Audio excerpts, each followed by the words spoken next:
Telugu digital media network లో political కేటగిరీలో number 1 కేవలం 72 గంటల్లో 1,50,00,000 వ్యూస్ పైగా పాపులర్ టీవీ నెట్వర్క్. రాజకీయాల్లో అనూహ్యమైన పరిణామాలు జరుగుతూ ఉంటాయి. ప్రధానమంత్రి అవుతాడు అనుకున్నవాడు ఎందుకు పనికిరాకుండా పోతాడు. జీవితంలో ప్రధానమంత్రే కాలేడు అనుకున్నవాడు ప్రధానమంత్రి కూర్చుంటాడు. ఇవి ఇతర దేశాల్లోనైనా మన దేశంలో కూడా సాధ్యం. అంటే మన దేశంలో కూడా అనేక సార్లు జరిగింది. అలా ప్రధానమంత్రి అవుతారు అని అందరూ ఊహించి ఆఖరి నిమిషంలో ప్రధాని కాకుండా ఉండిపోయిన వాళ్ళు, ప్రధానంగా చెప్పుకోవాల్సిన వాళ్ళు సోనియా గాంధీ ముందు వరుసలో ఉంటారు. సోనియా గాంధీ ఇంకేముంది, 2 సార్లు సోనియా గాంధీ మొదట్లో రాజీవ్ గాంధీ పోయిన వెంటనే కొంత అలా అసలు అంతవరకు ఎందుకు, ఇందిరాగాంధీ పోయిన తర్వాత కూడా రాజీవ్ గాంధీని కూడా వెనక్కి లాగింది భయపడి, ఇవి హత్యా రాజకీయాలు అవి మనకెందుకని. సరే, రాజీవ్ గాంధీ ధైర్యంగా ముందుకు వచ్చాడు, ప్రధానమంత్రి అయ్యాడు. ఆ తర్వాత సోనియా గాంధీ చక్రం తిప్పింది అనుకోండి, అది వేరే సంగతి.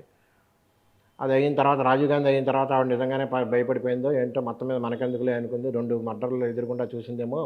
అత్తగారు పోయింది, మొగుడు పోయాడు, ఇద్దరికి కూడా రాజకీయ హత్యలుగానే జరిగాయి. అందుచేత పదవి రాజకీయాలు మనకెందుకని సైలెంట్గా పక్కకు తప్పుకుంది. పివి నరసింహారావు వచ్చారు.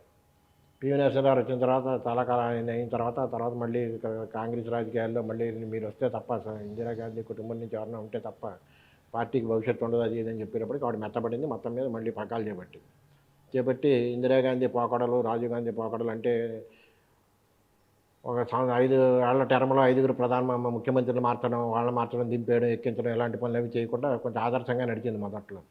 అలా ఆదర్శంగా నడవడంతో ఆవిడ నాయకత్వానికి ఒక గుర్తింపు వచ్చింది. రాజకీయాల్లో కూడా సోనియా గాంధీ కూడా చాలా బెటర్గా పనిచేస్తుంది అనే ఆలోచనతో 2 సార్లు సోనియా గాంధీ నాయకత్వంలో పార్టీని ఆదరించారు. 2004లో ఒకసారి, 2009లో ఒకసారి, 2 సార్లు. ఆవిడ ప్రధానమంత్రి అవుతుంది అని ఇంకా ఆల్మోస్ట్ అయిపోతుంది ప్రమాణ స్వీకారం అనుకున్న టైంలో ప్రధానమంత్రి కాకుండా అన్ని శక్తులు అడ్డొచ్చి, విదేశీ పౌరసత్వం అనేది, ఆవిడ విదేశీ వనిత అన్నది అడ్డొచ్చి పక్కకు వెళ్ళిపోతే, అనూహ్యంగా ఆవిడ మన్మోహన్ సింగ్ గారి పేరు ప్రతిపాదించి మన్మోహన్ సింగ్ గారిని, అప్పట్లో మొదట్లో పివి నరసింహారావు అనూహ్యంగా మన్మోహన్ సింగ్ని తీసుకొచ్చి ఆర్థిక మంత్రి ఎలా చేశాడో, ఈవిడ కూడా అనూహ్యంగా మన్మోహన్ సింగ్ని తీసుకొచ్చి ప్రైమ్ మినిస్టర్ చేశాడు. సరే, మన్మోహన్ సింగ్ గారు చేసిన వాటిల్లో అనేకమైన మేళ్ళు ఉన్నాయి, ఆయన మెతకతనం వల్ల జరిగిన నష్టాలు ఉన్నాయి, అది వేరే సంగతి. మన్మోహన్ సింగ్ గారు 2 టర్మ్లో కూడా సోనియా గాంధీ కానీ రాకుండా, వాళ్ళ కుటుంబం నుంచి కూడా ఎవరు లేకుండా మన్మోహన్ సింగ్ గారే నడిపాడు. సోనియా గాంధీ గారు వెనక నుంచి ఆడించారు అంటారు, అది వేరే విషయం. మొత్తం మీద ప్రధాని పీఠాన్ని మాత్రం అధిరోహించలేకపోయారు.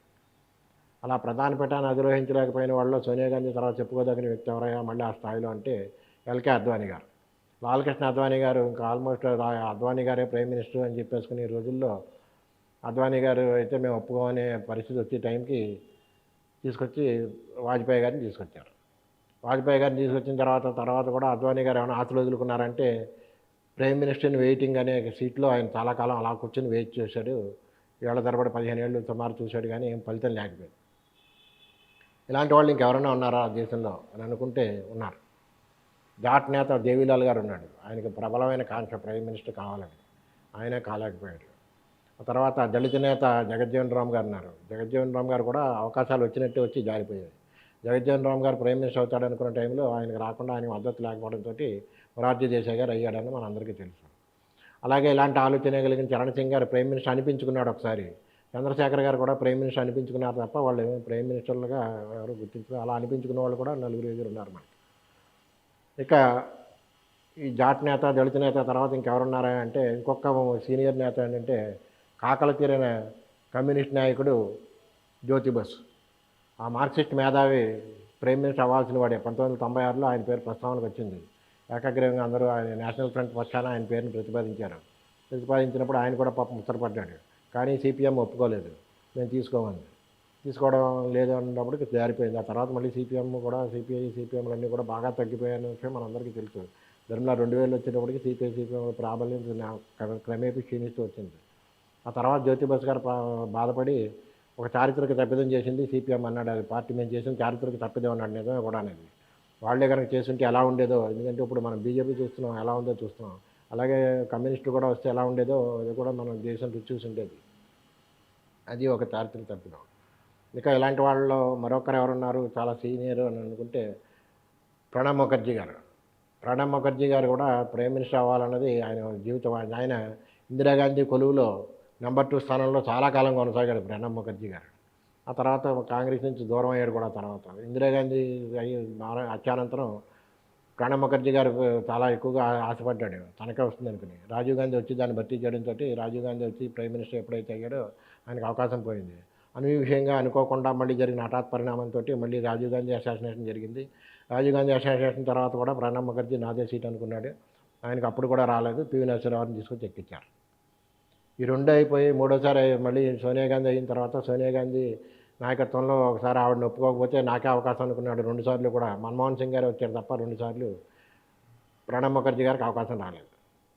వీళ్ళందరూ దిగ్గజాలు, ఒక రకంగా కాంగ్రెస్ దిగ్గజంగా చెప్పచ్చు ప్రణబ్ ముఖర్జీ గారిని. అటువంటి వాళ్ళకి అవకాశాలు రాలేదు. అని నాకు వద్దు, ఏం రాజకీయాలు వద్దు, ఏమొద్దు, నేను ఇంక హైదరాబాద్ వెళ్ళిపోతాను ఢిల్లీ నుంచి అని చెప్పి మోటామల్లి సర్దేసుకొని వచ్చేయడానికి సిద్ధంగా ఉన్న వాళ్ళకి అనూహ్యంగా పివి నరసింహారావు ప్రైమ్ మినిస్టర్ అయ్యాడు. దేశ రాజకీయాల్ని ప్రపంచ చరిత్రలో భారతదేశం యొక్క స్థానాన్ని మలుపు తిప్పాడు. అద్భుతమైన ఇవాళ భారతదేశ ప్రగతికి కారణమైన బాటలన్నీ వేసింది పివి నరసింహారావు, మన్మోహన్ సింగ్ ద్వయం. పివి నరసింహారావు కొలువులో ఫైనాన్స్ మినిస్టర్గా తీసుకొచ్చిన ఆ రోజు సంస్కరణలు, ఆ సంస్కరణలు తీసుకొచ్చినప్పుడు కూడా పివి నరసింహారావు హెచ్చరికలు చేస్తూనే చేశాడు. ఈ సంస్కరణలు ఎంతవరకు వాడుకోవాలో అంతవరకే వాడుకోవాలి, దీన్ని భారతదేశాన్ని దృష్టిలో పెట్టుకుని వాడుకోవాలి, అలా వాడుకుంటేనే మనం మేలు జరుగుతుంది అని కూడా చెప్పి మరీ సంస్కరణలు తీసుకొచ్చాడు. ఆ సంస్కరణ ఫలితాలతో మనం ఇవాళ ఐటీ రంగంలో కానీ ఇతర రంగాల్లో కానీ మనం చాలా పైకి వెళ్ళాము. అనేక మందికి ఉద్యోగ అవకాశాలు వచ్చాయి. ఇవాళ అన్ని దేశాల్లో భారతీయులు ఉద్యోగ అవకాశాల్లో రాణిస్తున్నారు. ఉద్యోగాల్లోనే కాకుండా నిపుణులుగా కూడా రాణిస్తున్నారు. ఆయా సంస్థల అధిపతులుగా కూడా రాణిస్తున్నారు. ఇవన్నీ అన్నింటికీ ఆ రోజు జరిగిన సంస్కరణలు. అవి వాళ్ళు ఎప్పుడు కూడా చెప్పుకోరనుకోండి. ఇంకొక ఆయన ఎవరో మాత్రం ఇది అంతటికీ నేనే పంపించాను, వాడు నా వల్లే వెళ్ళాడు, వీడు నీ వల్లే వెళ్ళాడు అని చెప్పుకునే వాళ్ళు వేరే ఉంటారు. అది ఆ కథ వేరు. మళ్ళీ అంచేత ఏంటంటే ప్రైమ్ మినిస్టర్ అవుదాం అనుకుని అవ్వకుండా, అవకాశాలు రాకుండా ఆగిపోయిన వాళ్ళు. తర్వాత ప్రణబ్ ముఖర్జీ గారు రాష్ట్రపతి చేసినా ఆయనకి ప్రధానమంత్రి కాలేకపోయిననే అసంతృప్తి మాత్రం అలా జీవితాంతం ఆయన వెంటాడింది. ఆయన మాటల్లో చెప్తూనే ఉండి కూడా ఆయనతో సన్నిహితంగా ఉండే అవకాశం కూడా ఒకరిద్దరు నాయకుల ద్వారా నాకు కలిగినప్పుడు చూసినా సరే కూడా ఆయన ప్రైమ్ మినిస్టర్ కాలేకపోయాం, మనం అవడానికి అన్ని అవకాశాలు ఉండేనే వాళ్ళు మాత్రం ఆయనలో వ్యక్తం అవుతుండేది అంతర్లీనంగా. ఇలాగా చాలామంది అనుకునే అవకాశాలు రాని వాళ్ళు రాజకీయాల్లో చాలామంది ఉంటూ ఉంటారు. అనుకోని అవకాశాలు వచ్చి అందలాలు ఎక్కిన వాళ్ళు ఉంటారని చెప్తూ ఇవాళకి స్వస్తి.